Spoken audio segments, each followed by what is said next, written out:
Et salut à tous, je suis super content de vous retrouver, épisode numéro 4.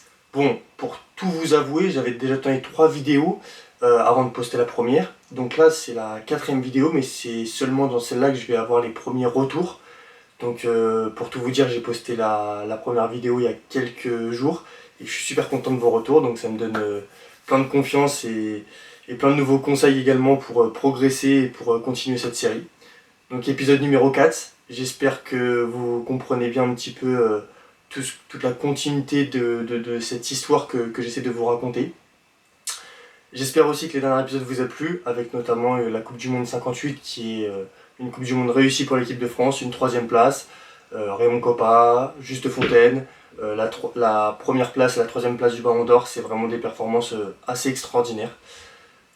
Ceci dit, comme l'annonce le titre de l'épisode, on va passer sur des années un peu plus compliquées pour l'équipe de France, des années un peu plus creuses, dirons-nous, en termes de compétition internationale et en termes de qualité de jeu tout simplement.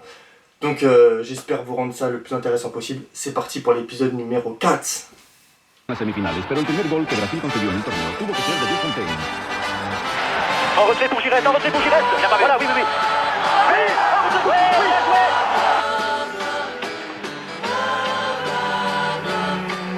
C'est potable, on retrait qui frappe, Au maximum, peut-être. C'est parti.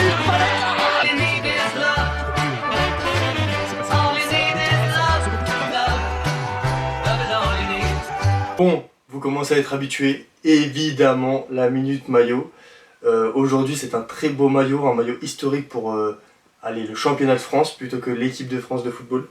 C'est un maillot des Verts de l'AS Saint-Etienne, liseré aux couleurs françaises, donc au niveau du col et au niveau des manches.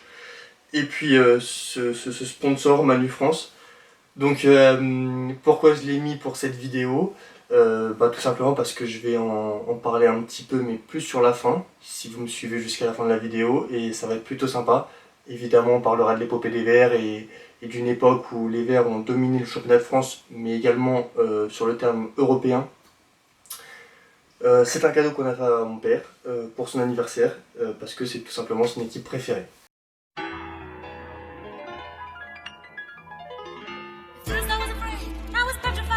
Allez, pour commencer cette 4ème vidéo, on va essayer de faire une petite introduction car c'est important pour comprendre la suite de l'épisode et notamment cette période un petit peu creuse de l'équipe de France. Donc la génération de Kopa et de Juste Fontaine qu'on a appelé les héros de Suède reviennent d'une 3ème place en Coupe du Monde. Mais c'est l'arbre qui cache un peu la forêt. La gouvernance du foot français est dans une mauvaise posture. Les championnats voisins européens se développent beaucoup plus vite, notamment en termes de professionnalisation, et leurs clubs vont dominer les championnats européens alors que ça bat en France une certaine période très moyenne sur le championnat et sur l'équipe de France. Il y a également à prendre en compte que beaucoup de cette génération de 58 va prendre leur retraite. Parfois, car tout simplement ils ont bien vécu et ils ont fait leur carrière, mais d'autres la prennent un peu de manière anticipée, un peu rapide.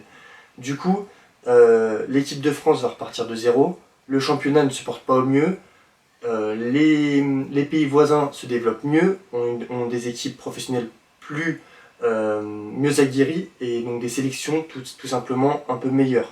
Donc la France va traverser une période un peu creuse. Pendant les 15 années que je vais vous présenter, on va changer 8 fois de sélectionnaire, ce qui est assez énorme. Et donc on va voir un petit peu ce qui s'est passé durant cette période et ce qu'on va pouvoir se mettre un peu sous la dent. D'ailleurs, on commence tout de suite en 1960 et va se dérouler en 1960 la première édition du championnat d'Europe des nations, donc l'ancêtre de l'euro. Ça se déroule en France. Le format de ce premier euro est un peu complexe. Je vais essayer de vous l'expliquer de manière la plus simple possible, mais c'est pas facile, suivez bien. En fait, c'est un grand tableau, donc 17 équipes participent à cette première édition, mais le pays hôte est directement qualifié. En fait, les qualifications commencent en 16e, 8e, quart, et c'est seulement à partir des demi que les 3 équipes qualifiées et le pays hôte se réunissent dans un pays, donc la France pour cette première édition, et c'est ce qu'on appelle le championnat d'Europe des nations. Donc en fait, le championnat d'Europe des nations, il n'y a que 4 équipes, et se jouent les demi-finales et la finale de ce tournoi qui a commencé un peu auparavant avec les qualifications. Donc les 4 dernières équipes qualifiées sont la France, le pays hôte, la Tchécoslovaquie, la Yougoslavie et l'Union soviétique. Ça se passe plutôt mal pour la France car dans sa demi-finale contre la Yougoslavie, elle va perdre les 2 matchs, 5-4 et 2-0. Donc ce n'est pas une édition réussie pour l'équipe de France qui a été qualifiée d'office et qui en plus perd ses 2 matchs dès les demi-finales. Ce qui n'annonce rien de bon pour la suite. Cette édition sera remportée par l'Union soviétique. Donc après cet Euro en France raté, la France a une chance d'aller disputer la Coupe du Monde au Chili en 1962 et hérite d'un groupe de qualification plutôt abordable, dirons-nous. Bulgarie, Finlande. Il ne faut pas battre 2 monstres pour se qualifier. Sauf que la France n'est pas dans une grande période et malheureusement elle termine à égalité de points avec la Bulgarie dans son groupe de qualification. Et donc la qualification va se jouer sur un match aller-retour et la France va perdre ses 2 matchs 1-0, 1-0. Donc là il n'y a pas de débat possible. La France n'est pas qualifiée pour cette Coupe du Monde 1962 qui sera remportée par le Brésil au Chili. À présent, on recommence un petit peu pour cette deuxième édition des championnats d'Europe avec la phase des qualifications. Le championnat d'Europe 1964 se déroule en Espagne. Et donc du coup la France, elle, n'est plus le pays hôte, donc n'est pas qualifiée directement pour les demi-finales, elle va commencer en 16e de finale. En 16e de finale, elle réalise plutôt un bon match d'ailleurs contre l'Angleterre et l'élimine 5-2. Donc elle passe entre guillemets au tour prochain des qualifications contre la Bulgarie. Contre la Bulgarie, elle va gagner le match 3-1 et se qualifier pour les quarts de finale, donc n'est plus qu'à un match de disputer ce tournoi, c'est les demi-finales et l'Euro en Espagne. Mais revenons sur ce match du quart de finale contre la Bulgarie.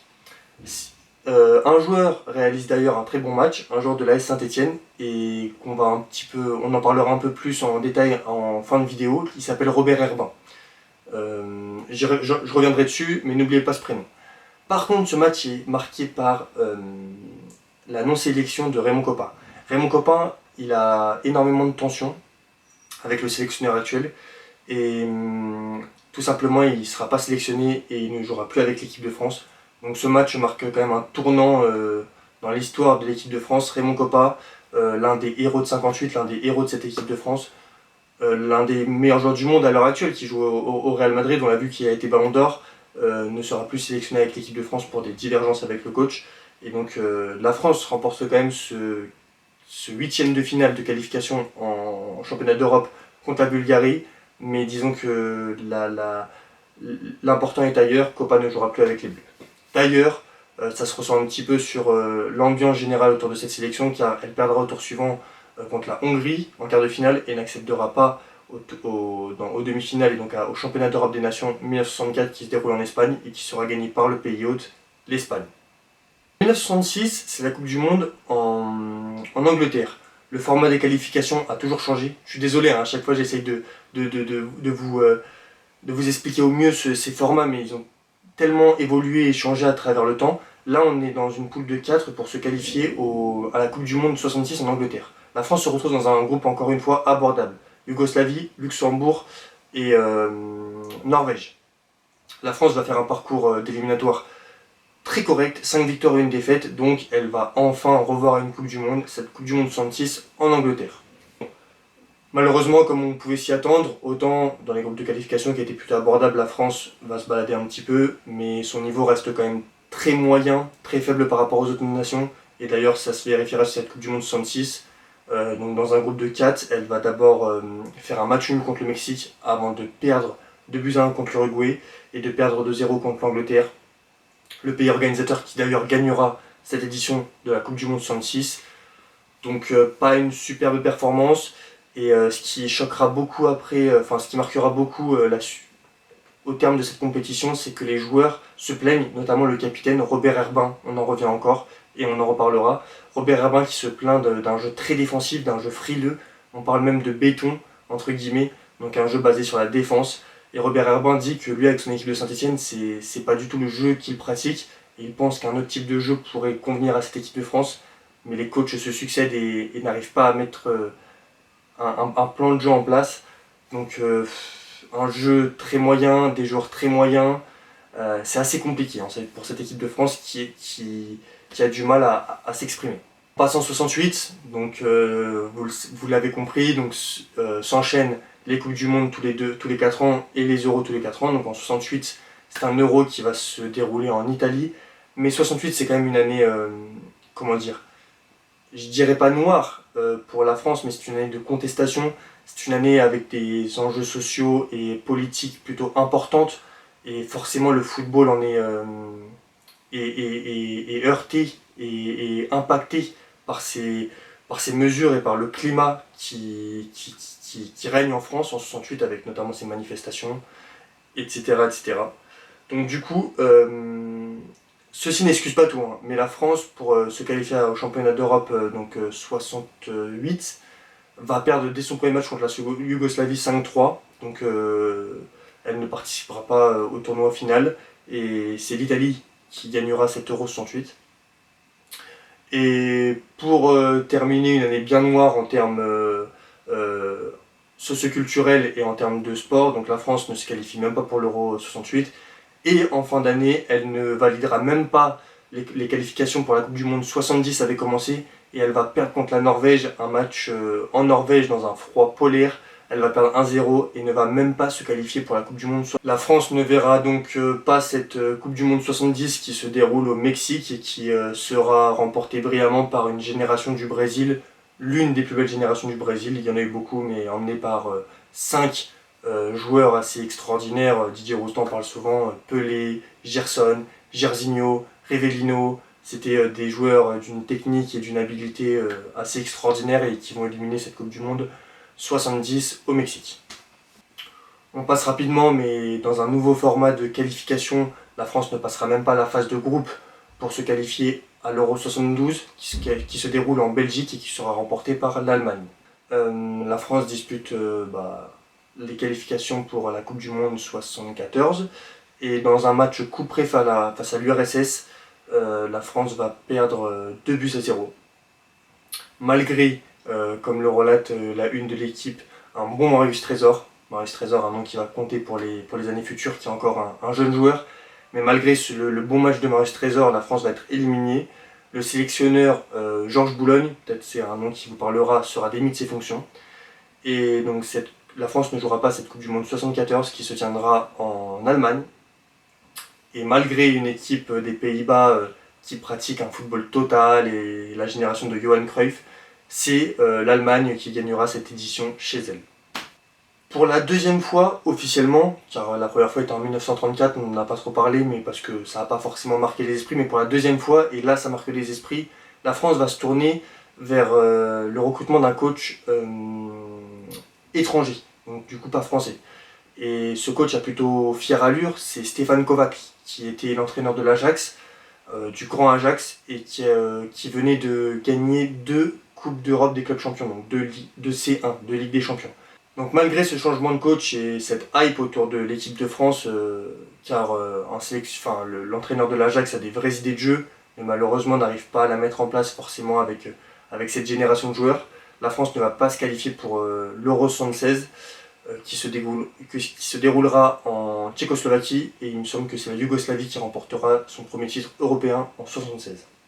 On va terminer la vidéo sur ce point. Stefan Kovac, qui a pris des fonctions après la Coupe du Monde 74, ne qualifie pas l'équipe de France pour l'Euro 76.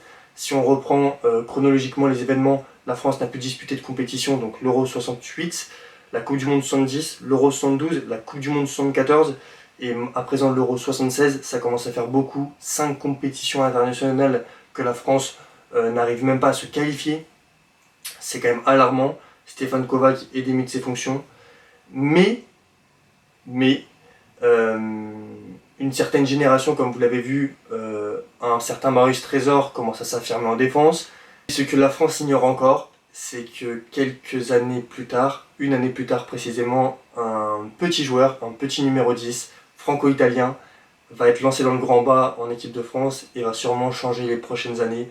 Je ne vous en dis pas plus, je vous hype juste pour le prochain épisode qui va sûrement être l'un des plus beaux, l'un des plus forts que j'ai fait depuis le début et celui où j'ai peut-être le plus d'anecdotes et le plus travaillé. Donc j'espère qu'il vous plaira l'épisode numéro 5. En tout cas on finit avec cet épisode 4.